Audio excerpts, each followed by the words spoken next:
TDP, BJP, Janasena ఈ మూడు పార్టీల ఎజెండా ఒకటే. అధికార వైసీపీపై తీవ్రమైన ఆరోపణలు చేయటం, సీఎం జగన్ను గద్దెదించటం. అదే లక్ష్యంతో మూడు పార్టీలు పనిచేస్తున్నాయి. అంతేకాదు, టీడీపీ, జనసేన, ఇటు బీజేపీ మూకుమ్మడిగా పొత్తుతో జగన్పై దాడి చేస్తున్నారు. ఇదే విషయాన్ని జగన్ 2023 డిసెంబర్లో వినుకొండలో నిర్వహించిన బహిరంగ సభలో తన స్టైల్లో చెప్పారు. వచ్చే ఎన్నికల్లో తోడేళ్లన్నీ గుంపుగా వస్తాయి. నేను సింహంలా సింగిల్గా వస్తాను. తోడేళ్లన్నీ ఒక్కటవుతున్నాయి. సింహంలా మీ బిడ్డ ఒక్కడే నడుస్తున్నాడు అని చెప్పారు. జగన్ చెప్పినట్టే తరువాత రాజకీయాల్లో అనేక మార్పులు వచ్చాయి. టీడీపీ, జనసేనతో బీజేపీ కూడా కలిసింది. జగన్ వెనక్కి తగ్గలేదు. తగ్గేదేలే అన్నట్టు సింగిల్గానే నిలబడ్డాడు. కూటమితో యుద్ధం చేశాడు. సొంతంగా అధికారంలోకి రావాలనుకుంటే ప్రత్యర్థులందరితోనూ పోరాడాలి.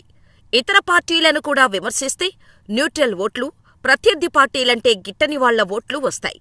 కాని మూడు పార్టీలు జగన్నే టార్గెట్ చేస్తూ పరోక్షంగా మేమంతా ఒక్కటే అనే భావాన్ని ప్రజల్లో కలిగించారు. దీంతో ప్రజలకు జగన్పై మరింత ప్రేమ, అభిమానం పెరిగింది. దానికి నిదర్శనం ఏపీలో మే 13న జరిగిన ఎన్నికలే. ఆ ఎన్నికల సర్వేలే పొలిటికల్ టెన్షన్ అనే సర్వే ఏజెన్సీ ఏపీలో జగన్ ప్రభుత్వం మరోసారి అధికారంలోకి రాబోతోందని తేల్చేసింది. వైసీపీకి 107 సీట్లు, టీడీపీకి 53 సీట్లు, 15 స్థానాల్లో టాప్ ఫైట్ ఉందని అంచనా వేసింది. మహిళా ఓటర్లు వైసీపీకి 55% మహిళా ఓటింగ్ పడింది. కూటమికి 42% మహిళా ఓటింగ్ పడింది. ఇతరులకు 3% పడింది. ఇక పురుషుల ఓటింగ్ వైసీపీకి 46%, కూటమికి 51% ఓటింగ్ పడింది. 107 స్థానాల్లో వైసీపీ విజయం సాధిస్తుంది.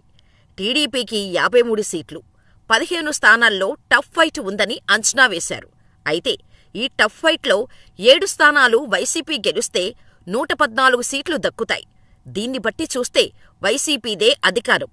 మహిళలు పెద్ద ఎత్తున వైసీపీకి బ్రహ్మరథం పట్టారని ఈ సర్వే చెబుతోంది. పార్లమెంటు వారీగా కూడా వీరు సర్వే చేశారు.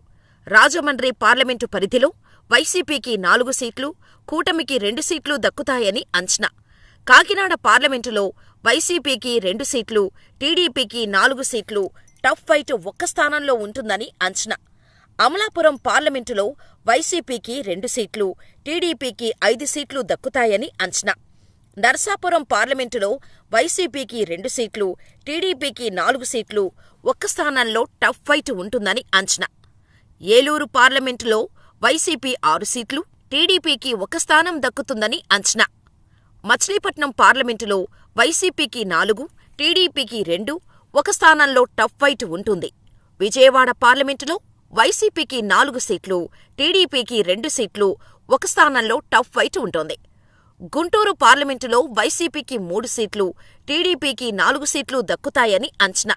నర్సరావుపేట పార్లమెంటులో వైసీపీకి 4 సీట్లు, టీడీపీకి 2 సీట్లు, 1 స్థానంలో టఫ్ ఫైట్ ఉంటుంది.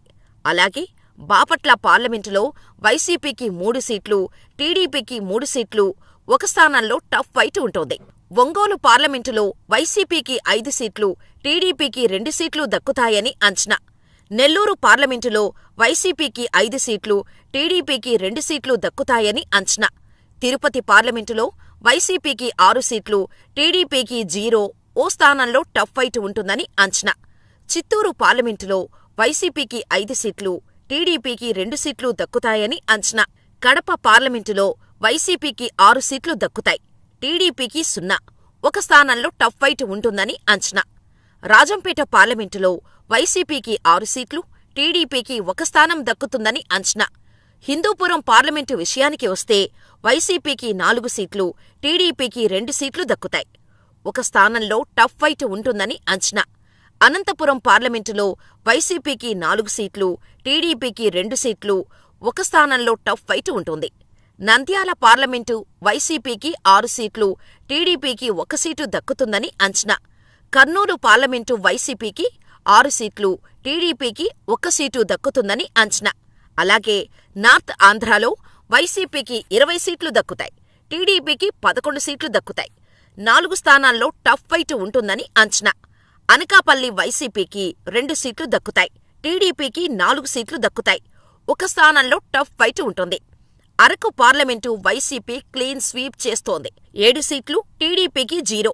విశాఖపట్నం పార్లమెంటులో వైసీపీకి 2 సీట్లు, టీడీపీకి 3 సీట్లు, 2 స్థానాల్లో టఫ్ ఫైట్ ఉంటుంది. విజయనగరం పార్లమెంటులో వైసీపీకి 6 సీట్లు, టీడీపీకి 1 సీటు దక్కుతుందని అంచనా. శ్రీకాకుళం పార్లమెంటులో వైసీపీకి 3 సీట్లు, టీడీపీకి 3 సీట్లు, 1 స్థానంలో టఫ్ ఫైట్ ఉంటుందని అంచనా. సర్వే నివేదికల దెబ్బకు టీడీపీ నాయకులు హడలిపోతున్నారు. వాటిల్లో నిజమెంతో తేల్చుకునేందుకు కొందరు సొంత సర్వేలు చేసుకుంటున్నారు. అందుకోసం లక్షల రూపాయలు వెచ్చిస్తున్నారు. కొత్తగా ఏ సర్వే వచ్చినా వైసీపీకి సపోర్టుగా ఉండటం చూసి టీడీపీ నేతల్లో గుబులు రేపుతోంది. మొత్తంగా ఈ సర్వేల నివేదికలతో వైసీపీ నేతల్లో మనోధైర్యం పెరగ్గా టీడీపీ నాయకులు మాత్రం ఢీలాపడ్డారు.